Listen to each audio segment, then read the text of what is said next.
இன்னைக்கு டே 5 பட் இது டேத்தோட வீடியோ டே 4ஓடது. நம்ம அண்ணாமலையாரோட அவங்கள வெல்கம் பண்ணுறேன். இதை முடிச்சுட்டு அப்படியே ஈவினிங் போல் மாடவதி போடலான்னு ரெடி ஆகிட்டு கிளம்பியாச்சு.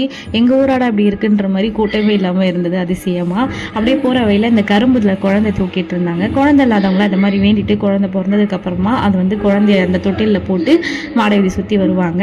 அதை முடிச்சுட்டு போகும்போது லக்கிலி பாலாவை மீட் பண்ணோம். அப்படியே ஃபோட்டோலாம் எடுத்துகிட்டு போகிற வழியில் பார்த்தா இந்த அதிசயத்தை பார்த்தோம். பேரிகார்டு கவர்மெண்ட் யூஸ் பண்ணதோலையே இவங்க அழகாக யூஸ் பண்ணி வச்சுருந்தாங்க.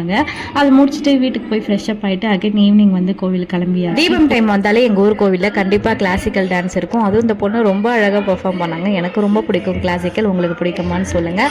அதை முடிச்சுட்டு சாமி பார்க்க போய் பாலாவை பார்த்தேன்னு சொன்னால அவர் எதுக்காக வந்திருக்காருன்னா இந்த மலை சரிவு நடந்தது இல்லையா, அந்த ஏரியாவுக்கெல்லாம் வந்து ஹெல்ப் பண்ண வந்திருக்காரு. நான் கேட்டேன் சாமி கும்பிட வந்திருக்கீங்களான்னு. இல்லை வேற ஒரு வேலையான்னு சொன்னாரே தவிர இதுக்காக தான் சொல்லலை. ரொம்ப ஹம்பிளாக வந்து பேசினாரு. 4th டேவோட நைட்டு அண்ணாமலையார் வந்தது. இந்த வீடியோ அதோட முடிச்சுக்கிறேன். டாட்டா.